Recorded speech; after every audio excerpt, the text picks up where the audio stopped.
Hello दोस्तों, स्वागत है एक बार फिर आप सभी का आपके अपने यूट्यूब चैनल पीएस क्लासेस पर।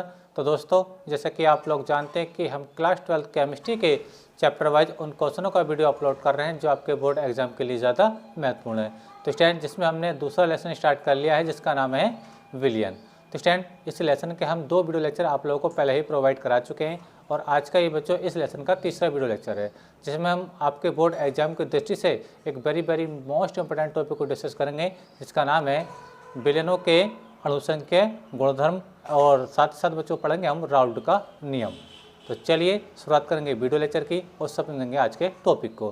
तो स्टूडेंट, जैसे कि आप लोग जानते हैं कि बिलियन के 2 घटक होते हैं बच्चों। क्या होते हैं? 2 घटक होते हैं। कौन कौन सा? पहला होता है बच्चों आपका विलेय, दूसरा होता है बच्चों आपका विलायक। ठीक है। और जब विलेय को विलायक के अंदर घोलते हैं, ठीक है, जैसे नमक को अगर हम चीनी वाटर के अंदर घोलें या चीनी को हम वाटर के अंदर घोलें, ठीक है, तो क्या बनेगा बच्चों? विलियन बनेगा। बात समझ रही है आप लोगों को? तो ये तो नॉर्मल सी बात है, आपको पता ही होगा और मैंने भी ये पिछले वीडियो लेक्चर में डिस्कस आपको करा दिया कि विलियन के 2 घटक होते हैं, ठीक है, विलेय और विलायक। ठीक है। अच्छा, अब देखिए स्टूडेंट, आज का हमारा जो टॉपिक है वो है विलियनों के अणु संख्या गुणधर्म।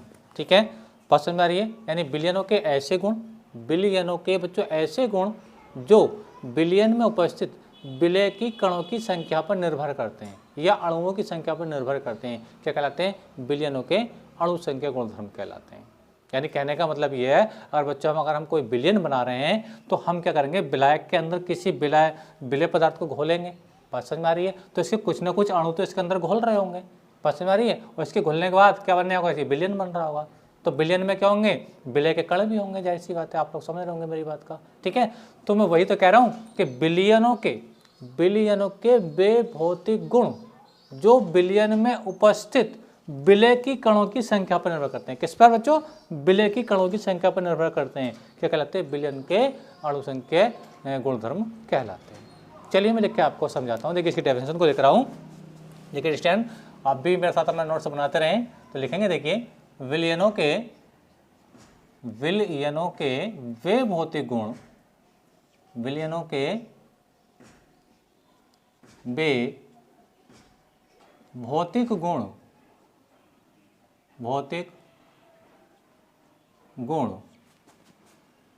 जो विलियन के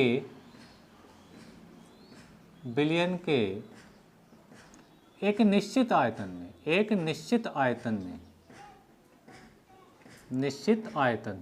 का मतलब मान लीजिए कि 2 लीटर विलियन है या फिर 3 लीटर विलियन है ना, तो एक निश्चित आयतन में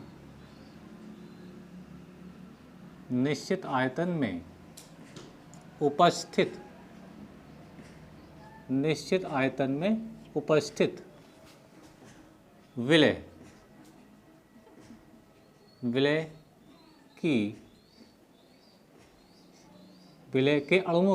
विलेय के अणुओं की संख्या पर निर्भर करते हैं। बच्चों किस पर? बच्चों संख्या पर निर्भर करते हैं। क्या करते हैं बच्चों? निर्भर करते हैं, कॉमा उनके अणुसंख्या गुणधर्म कहलाते हैं या विलियनों के अणुसंख्या गुणधर्म कहलाते हैं। विलियनों के अणुसंख्या गुणधर्म कहलाते हैं। अणुसंख्या गुण धर्म कहलाते हैं।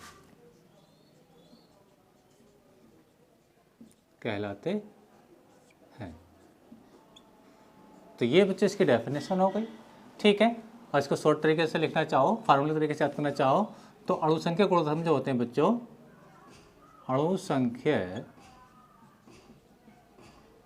अणुसंख्या गुणधर्म जो होता है बच्चों, वो समानुपाती होता है डायरेक्टली विलेय की कणों की संख्या की। विलेय के कणों की संख्या, विलियन में विलेय के कणों की संख्या। ठीक है, उम्मीद करता हूँ यहाँ तक बात मेरी आपको समझ में आई होगी। ये एक फार्मूला है, इस फार्मूले को आप इसको नोट कर सकते हैं। ठीक है, तो फार्मूला क्या है, एक बार फिर से रिपीट कर रहा हूँ कि अणु संख्या गुणधर्म जो होते हैं, यानी बिलियनों के जो अणु संख्या गुणधर्म होते हैं, बिलियन में, यानी ये जो बिलियन बनेगा तो बिलियन में विलय के जो जितने कण होंगे, ठीक है, उनकी संख्या पे ये डायरेक्टली क्या होंगे बच्चों, समानुपाती होंगे। ठीक है, अच्छा अब बच्चों इनकी जो संख्या होती है, बिलियन के अणु संख्या गुणधर्मों की जो संख्या होती है बच्चों 4 होती है। बच्चों कितनी होती है, 4 होती है। ठीक है, कौन कौन सा, तो पहला देखिए इस टाइम आप लोग के पास होता है, पहला गुणधर्म जो होता है बच्चों वो होता है आपका वाष्प दाब का आपेक्षिक अवनमन, जिस पर हमें राउल्ट के नियम को स्टडी करना है। ठीक है, तो पहला मैं लिख रहा हूँ, देखिए इनकी संख्या 4 होती है। पहला है बच्चों वाष्प दाब का आपेक्षिक अवनमन, आपेक्षिक अवनमन। ठीक है स्टैंड। दूसरा जो आपके पास होता है क्वथनांक का उन्नयन, क्वथनांक का उन्नयन, उन्नयन का मतलब होता है बच्चों वृद्धि और अवनमन का मतलब होता है कमी। ठीक है, और तीसरा बच्चा होता है आपका हिमांक का अवनमन यानी फ्रीजिंग पॉइंट, और क्वथनांक क्या होता है, बॉइलिंग पॉइंट। ठीक है, हिमांक का अवनमन, हिमांक का अवनमन, और फोर्थ नंबर पर आता है बच्चा आपका परासरण दाब। क्या आता है बच्चों, परासरण दाब। तो ये बच्चों बिलियनों के जो अणुसंख्या गुणधर्म होते हैं बच्चों, उनकी संख्या कितनी होती है, कुल मिलाकर 4 होती है। मैंने आपको बता दिया बारी बारी से। क्या होते हैं बच्चों, वाष्प दाब का आपेक्षिक अवनमन, क्वथनांक का उन्नयन, हिमांक का अवनमन, और नंबर 4 आपका परासरण दाब। ठीक है स्टूडेंट, तो अब जो हम स्टडी करेंगे, पहले हम स्टडी करेंगे वाष्प दाब का आपेक्षिक अवनमन क्या होता है। ठीक है, जिसके बेस पर हम राउल्ट के नियम को समझेंगे। ठीक है, तो चलिए आप यहाँ तक का स्क्रीनशॉट ले लीजिए स्टैंड, और मैं इसको रब करके आपको वाष्प दाब का अवनमन पहले टॉपिक आपको समझाने वाला हूँ। चलिए स्क्रीनशॉट लीजिए।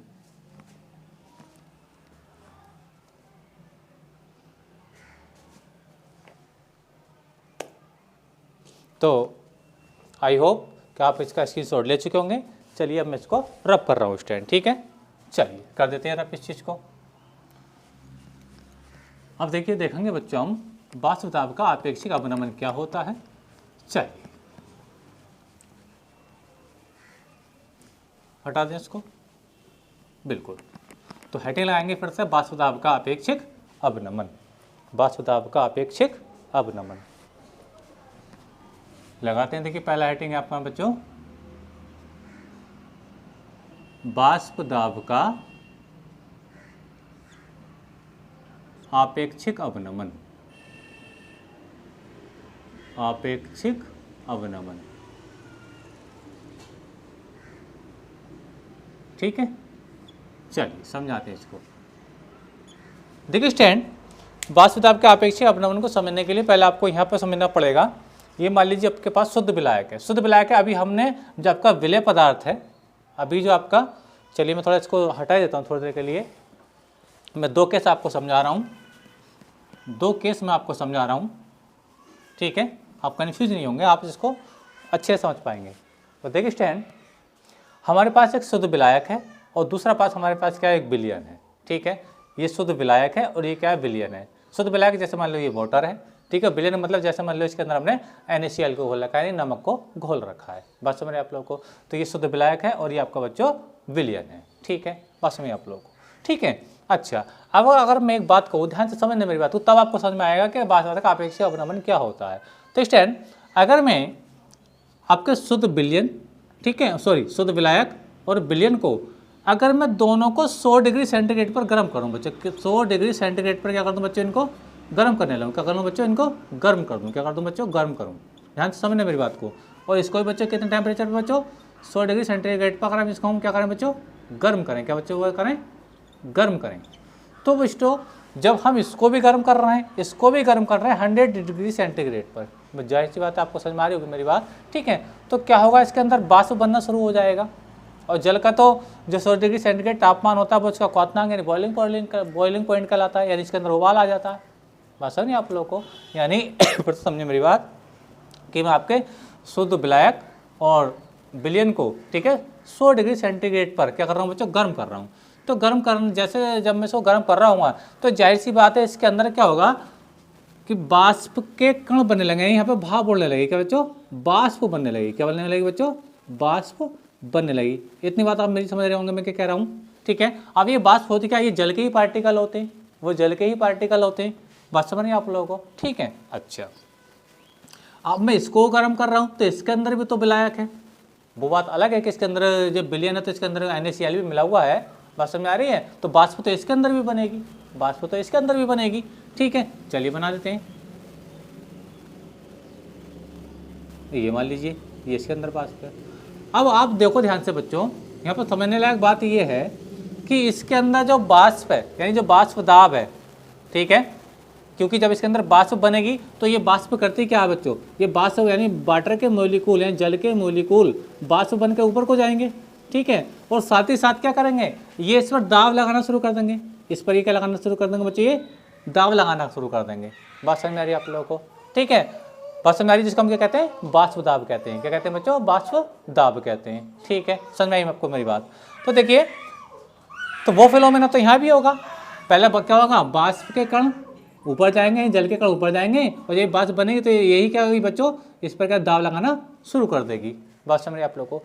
तो अब मुझे ये बताइए कि बाष्प दाब इसमें ज़्यादा होगा यानी बाष्प इसके अंदर ज़्यादा बनेगी कि इसके अंदर ज़्यादा बनेगी, तो ये समझने लायक बात है।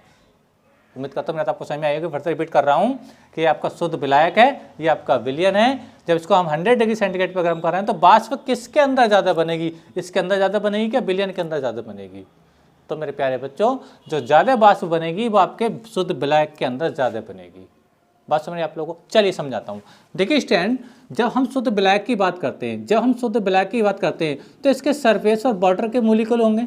और हम मान लें विलायक आपका क्या जल है तो, ठीक है, वाटर के मॉलिक्यूल होंगे। बात समझ रही है आप लोगों को? तो जैसे जैसे इसको हम गर्म करेंगे तो यही वाटर के मॉलिक्यूल क्या जाएंगे, ऊपर जाने लगेंगे, बाष्प के रूप में ऊपर जाएंगे। बात समझ रही है आप लोगों को? ऊपर जाएंगे बाष्प के रूप में, ठीक है। अच्छा, अब देखिए स्टैंड, अगर मैं इसी केस को आपको दोबारा समझाऊं तो अगर ये विलयन है, ये क्या बच्चों विलयन है, तो इसकी सतह पर तो जल के कण भी होंगे, जल के कण भी होंगे स्टैंड, जो मैंने ये दिखाए। और बच्चों कुछ इसके अंदर क्या होंगे, क्योंकि ये विलयन तो इसके अंदर बच्चों विलायक के कण भी होंगे, विलय के कण भी होंगे, जैसे नमक के पार्टिकल भी होंगे। ध्यान से समझे मेरी बात को, ध्यान से समझो, बहुत अच्छी बात बता रहा हूँ बच्चों। देखिए स्टैंड, आपका ये शुद्ध जल है यानी शुद्ध विलायक है, तो इसके सरफेस पर क्या होंगे, केवल और केवल क्या होंगे, जल के पार्टिकल होंगे, ठीक है। लेकिन इसके अंदर जल के पार्टिकल के साथ साथ क्या होंगे बच्चों, आपके विलायक के पार्टिकल, सॉरी विलय के पार्टिकल भी होंगे, अर्थात नमक के पार्टिकल भी होंगे, ठीक है। यानी इसके अंदर जो हमने नमक मिलाया वो क्या है, एक अबाष्पशील पदार्थ है। क्या है बच्चों, अबाष्पशील पदार्थ। अबाष्पशील पदार्थ क्या होते हैं बच्चों, जो बाष्प के रूप में ऊपर को नहीं उड़ते हैं, जबकि वाटर बाष्पशील होता है, ये उड़ता है, जबकि नमक आपका ऐसा नहीं। ऐसी पेट्रोल है, पेट्रोल आपका क्या होता है, बाष्पशील होता है, बहुत तेजी से उड़ जाता है। तो नमक जो इसके अंदर हमने जो मिलाया है वो अबाष्पशील है। वो जब इसको हम गर्म कर रहे हैं तो नमक नहीं उड़ रहा ऊपर, ठीक है, कौन उड़ रहा है, केवल वाटर के मॉलिक्यूल उड़ रहे होंगे। और ये कम उड़ रहे होंगे, क्यों कम क्यों उड़ रहे होंगे, क्योंकि बच्चों इसके सरफेस पर, इसके तो 100% सरफेस पर आप देख रहे हो वाटर के मॉलिक्यूल है, ठीक है, लेकिन इसका कुछ एरिया बच्चों नमक के पार्टिकल ने घेर रखा है। इसका कुछ सरफेस जो है बच्चों किसने घेर रखा है, नमक के पार्टिकल ने घेर रखा है, ठीक है। और जब नमक के पार्टिकल ने घेर रखा था वो तो बाष्प के रूप में ऊपर जाएगा नहीं, ठीक है। बात समझ में आ रही है आप लोगों को? तो बहुत कम जल की मात्रा ऊपर को जाएगी बाष्प के रूप में। बात समझ रही है आप लोगों को? उम्मीद करता हूं मेरी आपको समझ आ रही होगी। और आप सोच रहे होगे तो भाई ये नमक के पार्टिकल हमें दिखते तो है नहीं, नमक के पार्टिकल हमें वाटर की सतह पर दिखता तो नहीं है अगर नमक को बोलते हैं। तो बच्चे इसलिए नहीं देखते हैं कि इनका ये एक वास्तविक विलयन होता है, ये एक समांगी विलयन होता है, इसमें विलय और विलायक को अलग अलग नहीं देखा जा सकता। और दूसरी अगर भाषा में कहूँ तो ये इनका जो साइज होता है बच्चों 1 नैनोमीटर या 1 नैनोमीटर से भी कम होता है। और इतनी छोटी वस्तु को हमारी आंख नहीं देख सकती, हमारी आंख की इतनी क्षमता नहीं होती कि वो 1 नैनोमीटर या 1 नैनोमीटर छोटी वस्तु को भी देख सके। लेकिन रियल में जब विलयन है तो नमक के पार्टिकल इसके अंदर हैं, ये बात अपनी समझ में आपको आ रही होगी स्टूडेंट, ठीक है। तो याद रखें, तो इसका जो बाष्प दाब होगा शुद्ध विलायक का वो ज़्यादा होगा, ठीक है, इसका जो होगा बाष्प दाब कम होगा। कम होने का रीजन क्या है, इसके सरफेस पर क्या आ गए बच्चों, आपके नमक के पार्टिकल आ गए, यानी अबाष्पशील पदार्थ के पार्टिकल आ गए, ठीक है, जिसकी वजह से पानी की बाष्प यहाँ पे कम बन के ऊपर पहुंची। तो इसका बाष्प दाब ज़्यादा होगा और इसका बाष्प दाब क्या होगा बच्चों, कम होगा। मान लीजिए बच्चों शुद्ध विलायक का जो बाष्प दाब है, इसका जो बाष्प दाब मान लो हमने इसको P0 कह दिया, क्या कह दिया बच्चों, P0, ठीक है। मान लीजिए जो आपका विलयन है, इसके विलयन के हमने बाष्प दाब को हमने क्या कह दिया बच्चों, PS कह दिया, क्या, एस फॉर सोल्यूशन, ठीक है, हमने इसको PS कह दिया, ठीक है। चलो इसको मैं थोड़ा नीचे लिख देता हूँ, ये सापेक्ष में। बात समझ आ रही है आप लोग? ठीक है, तो याद रखना इस केस में क्या होगा बच्चों, आपका P not is greater than PS, यानी शुद्ध ब्लैक का वाष्प दाब ज्यादा होगा किसके कंपेयर में बच्चों, आपके विलयन के कंपेयर में। बात समझ रही है आप लोगों को मेरी बात? तो इन दोनों का जो डिफरेंस होगा P0 और PS का जो डिफरेंस होगा बच्चों वो कहलाता है वाष्प दाब का अवनमन, वाष्प दाब का अवनमन। बात समझ रही है आप लोगों को मेरी बात? ठीक है, यानी कहने का मतलब ये है कि P0 माइनस PS ये क्या कहलाता है बच्चों आपका, ये कहलाता है वाष्प दाब का अवनमन। मैं इसमें से इसको सब्ट्रैक्ट क्यों कर रहा हूँ, क्योंकि ये ज़्यादा है, ये वैल्यू कम है, यानी P0 में से PS हम घटा सकते हैं आराम से। ठीक है, अच्छा, तो ये तो वाष्प दाब का अवनमन है, लेकिन टॉपिक अपना वाष्प दाब का आपेक्षिक अवनमन, अपना टॉपिक तो वाष्प दाब का आपेक्षिक अवनमन है। तो उसके लिए उसको कैसे निकालेंगे, तो देखिए विलयन के वाष्प दाब के अवनमन तथा शुद्ध विलायक के वाष्प दाब, शुद्ध विलायक के वाष्प दाब P0, इनका जो रेशियो होता है बच्चों, इनका जो अनुपात होता है वही अनुपात क्या कहलाता है बच्चों, वाष्प दाब का अपेक्षिक अवनमन कहलाता है। उम्मीद करता हूं मेरी बात आपको समझ में आई होगी। यानी विलयन के वाष्प दाब के अवनमन यानी P0 माइनस PS, विलयन के वाष्प दाब के अवनमन P0 माइनस PS तथा शुद्ध विलायक के वाष्प दाब P0 का जो अनुपात होता है, ये अनुपात बच्चों क्या कहलाता है, आपका वाष्प दाब का अपेक्षिक अवनमन कहलाता है। तो चलिए इसको लिख के समझाता हूं, उम्मीद करता हूं आपको समझ में बात मेरी आ चुकी होगी स्टूडेंट। ठीक है, तो देखेंगे, देखिए क्या इसकी डेफिनेशन, विलयन के वाष्प दाब के अवनमन, वाष्प दाब के अवनमन तथा अवनमन मैं लिख देता हूं इसको ब्रैकेट में, विलयन के वाष्प दाब का जो अवनमन होता है बच्चों वो क्या होता है, P0 माइनस PS होता है। ठीक है, बात समझ आ रही है? अवनमन तथा शुद्ध विलायक के वाष्प दाब, शुद्ध विलायक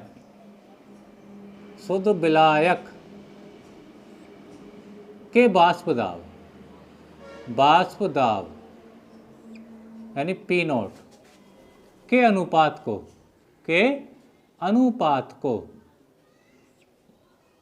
वाष्प दाब का आपेक्षिक अवनमन कहते हैं। क्या कहते हैं बच्चों? आपेक्षिक अवनमन कहते हैं, अवनमन कहते हैं। ठीक है, मित्र तो मैं आपको समझाएगी। ठीक है, तो वाष्प दाब का आपेक्षिक अवनमन क्या होता है, P0 minus PS upon P0, जब P0 क्या है बच्चों, आपका शुद्ध विलायक का वाष्प दाब है, और PS क्या है बच्चों, आपके विलयन का वाष्प दाब है। ठीक है, P0 क्या बच्चों, वो तो मैंने आपको बताया दिया, यानी P0 शुद्ध विलायक का, इनको जो रेशियो है यही कहलाता है बच्चों आपका वाष्प दाब का आपेक्षिक अवनमन कहलाता है। इसका जो फार्मूला होता है बच्चों वो क्या होता है, ये होता है, ये फार्मूला भी लिख ले बच्चों, इसी के अभी जरूरत पड़ेगी फार्मूले में, P0 minus PS upon P0।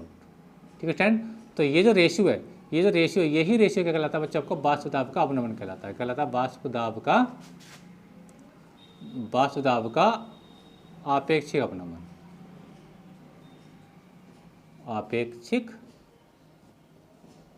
अवनमन। तो मित्र तो मेरा आपको समझ में आई होगी। तो ये वाष्प दाब का आपेक्षिक अवनमन का फार्मूला हो गया। तो स्टूडेंट अब हम बात करेंगे राउल्ट के नियम की। किसकी बात करेंगे बच्चों? राउल्ट के नियम की। तो राउल्ट का नियम बच्चों क्या होता है, वाष्प दाब का आपेक्षिक अवनमन, इसीलिए मैंने इसको पहले पढ़ाया क्योंकि राउल्ट का नियम इसी से रिलेट करता है, किससे, वाष्प दाब के आपेक्षिक अवनमन से रिलेट करता है। ठीक है, तो राउल्ट का नियम क्या होता है बच्चों, मैं इसकी डेफिनेशन बता रहा हूँ, वाष्प दाब का आपेक्षिक अवनमन विलयन में विलय के मोल अंश के बराबर होता है। उम्मीद करता हूं आपको समझ में आई होगी। यानी वाष्प दाब का जो आपेक्षिक अवनमन होता है विलयन में विलय के मोल अंश के बराबर होता है, ये इसका स्टेटमेंट है। और चलिए मैं इसको लिख के दिखाता हूँ। तो स्टूडेंट आप यहाँ तक इसका स्क्रीनशॉट ले लीजिए। ठीक है, तो ये मैंने इसका फार्मूला ये लिख दिया है। ये वाष्प दाब का आपेक्षिक अवनमन भी आपको अच्छे समझ में आ गया होगा। याद रखें आपके एग्जाम की दृष्टि से बच्चों बहुत ही इंपॉर्टेंट टॉपिक है। तो लेक्चर आपको अच्छा लग रहा है तो आप लोगों को समझना विशेष रिक्वेस्ट है कि वीडियो को लाइक और शेयर जरूर करें। चैनल पर नए हैं तो चैनल को सब्सक्राइब भी जरूर करें स्टूडेंट। तो चलिए आप इसका स्क्रीनशॉट ले लीजिए बच्चों। अब मैं इसको आगे रब करने वाला हूँ। तो देखिए स्टूडेंट अब हम एटेन लगाएंगे राउल्ट का नियम। क्या बच्चों? राउल्ट का नियम बहुत ही इंपॉर्टेंट टॉपिक आपके बोर्ड एग्जाम की दृष्टि से। देखिए राउल्ट का नियम का स्टेटमेंट क्या होता है, हेडिंग लगाते हैं बच्चों, राउल्ट का नियम। हेडिंग लगाएंगे राउल्ट का नियम, राउल्ट का नियम। राउल्ट का नियम क्या होता है? देखिए बच्चों ध्यान से समझें। मैं लिखता हूँ स्टेटमेंट, वाष्प दाब का अपेक्षिक अवनमन। इसका स्टेटमेंट लिख रहा हूँ। देखिए क्या है, देखिए वाष्प दाब का आपेक्षिक अवनमन,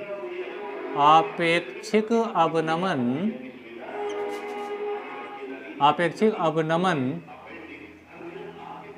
ठीक है। क्या होता है फार्मूला? पी नॉट माइनस के P S upon P not, ठीक है। वास्तव का आपेक्षिक अवनमन बिलियन में, किसमें बच्चों? बिलियन में विलय के मोल अंश, किसका बच्चों?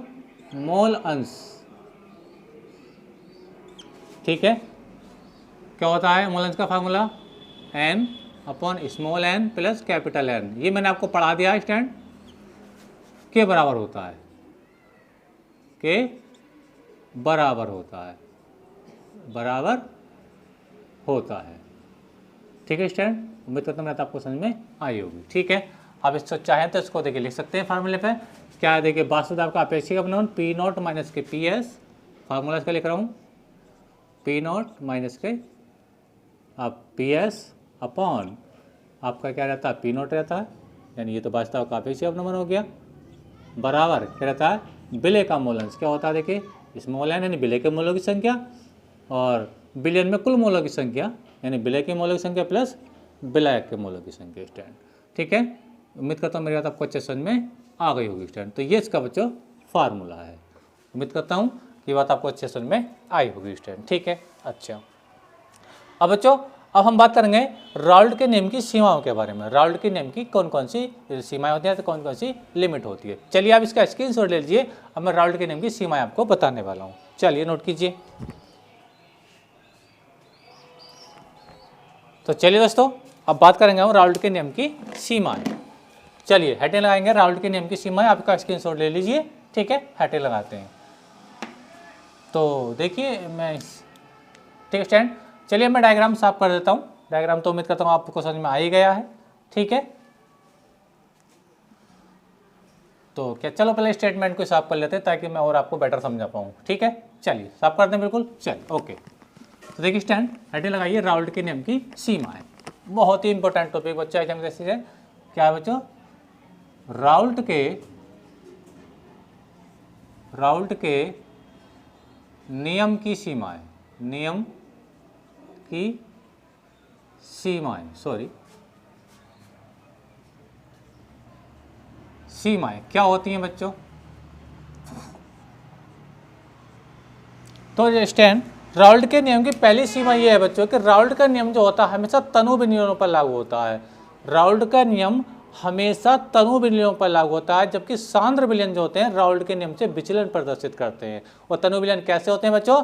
जिस विलयन के अंदर विलय पदार्थ की मात्रा विलायक की अपेक्षा बहुत कम हो। जैसे मान लीजिए 5 लीटर मान लो आपके पास जल है और उसके अंदर 100 ग्राम चीनी है, तो विलयन तो बहुत बारीक हो जाएगा, बहुत तनु हो जाएगा, बहुत पतला हो जाएगा, ठीक है।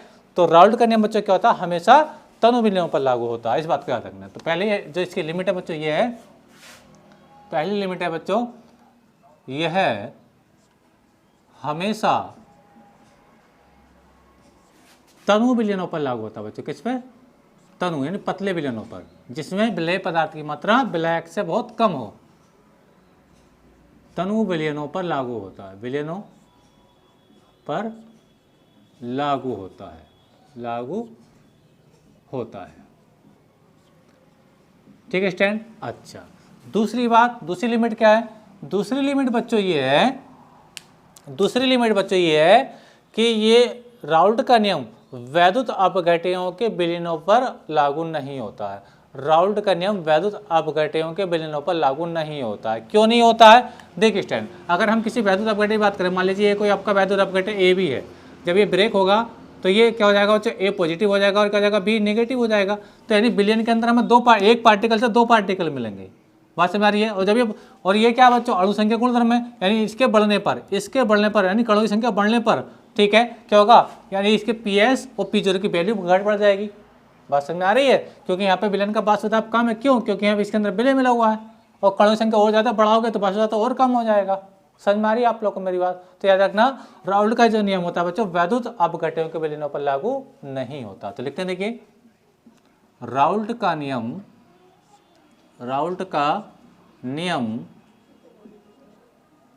वैद्युत अपघटयों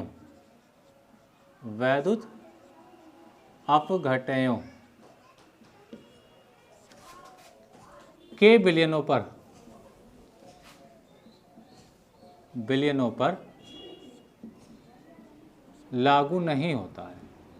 लागू नहीं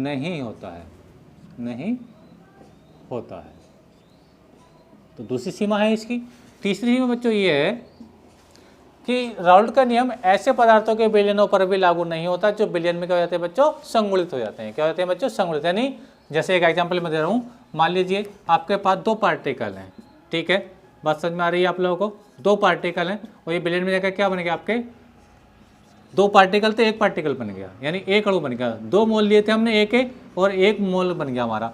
तो ठीक है, तो ये क्या बच्चों, ये क्या होगा बच्चों, संगुलित होगा। क्या होगा बच्चों, एक एग्जांपल दोस्त समझ लो, मान लो A + B, 2 पार्टिकल अपने पास बने, मिल गया ए भी, क्या मिला, ए भी, तो ये 1 पार्टिकल ए भी, ये 2 पार्टिकल है, तो इसको बोलते हैं बच्चों संगुलित होना, यानी इकट्ठे हो गए 2 पार्टिकल, 2 से क्या बन गया, 1 बन गया।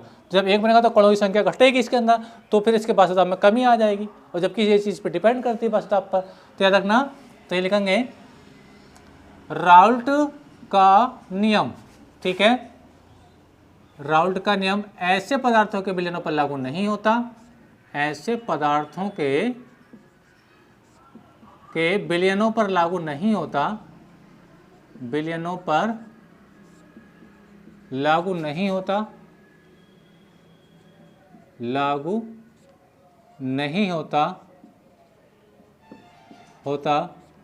जो विलयन में संगुलित हो जाते हैं, इकट्ठा हो जाते हैं। क्या कहते हैं बच्चों, विलयन में संगुलित हो जाते हैं। तो ये बात रही। और चौथी लिमिट बच्चों क्या है इसकी, चौथी लिमिट ये है बच्चों कि वाष्प दाब का मापन करते समय ताप क्या रहना चाहिए बच्चों, ताप स्थिर रहना चाहिए। अगर आप 100 डिग्री सेंटीग्रेड पर तापमान देख रहे हो, वाष्प दाब नाप रहे हो, तो दोनों का 100 डिग्री रहना चाहिए, क्योंकि अगर ताप को कमवर्ती करोगे तो जिसका ताप ज़्यादा बढ़ाओगे उसके अंदर वाष्प ज़्यादा बनने लगेगी, यानी जिसको जितना ज़्यादा गर्म करते हो उसके अंदर उतनी ज़्यादा भाप बनेगी, यानी वाष्प बनेगी। तो याद रखना, चौथी लिमिट बच्चों इसकी ये है कि वाष्प दाब का मापन करते समय क्या होना चाहिए बच्चों, ताप स्थिर रहना चाहिए। ठीक है, तो लिखते हैं, देखिए, वाष्प दाब का मापन करते समय ताप, टेम्परेचर कहना चाहिए बच्चों, स्थिर रहना चाहिए, स्थिर रहना चाहिए। तो स्टैंड, ये इसकी 4 लिमिट थी जो मैंने आपको बताई। तो स्टैंड, कैसा लगा वीडियो लेक्चर कमेंट करके जरूर बताइए। आज के इस वीडियो लेक्चर में हम यहीं स्टॉप करेंगे, इस आगे के वीडियो में आगे अच्छे क्वेश्चनों को और सॉल्व करेंगे। तो वीडियो लेक्चर कैसा लगा, वीडियो लेक्चर अच्छा लगा तो प्लीज़ कमेंट करके जरूर बताएं, और जाते समय बच्चों वीडियो को लाइक और शेयर जरूर करें। मिलेंगे नेक्स्ट वीडियो में, तब तक के लिए धन्यवाद। और आप लोगों से मेरा विशेष रिक्वेस्ट ये है कि यदि अभी तक आप लोगों ने हमारे चैनल को सब्सक्राइब नहीं किया है तो चैनल को सब्सक्राइब कर लीजिए, क्योंकि हम आपके 12th क्लास बोर्ड एग्जाम के फिजिक्स केमिस्ट्री की वीडियो इसी प्रकार अपलोड करते रहते हैं। तो चलिए, आप इसका स्क्रीनशॉट ले लीजिए, अपने नोट्स में कॉपी कर लीजिए। Best of luck.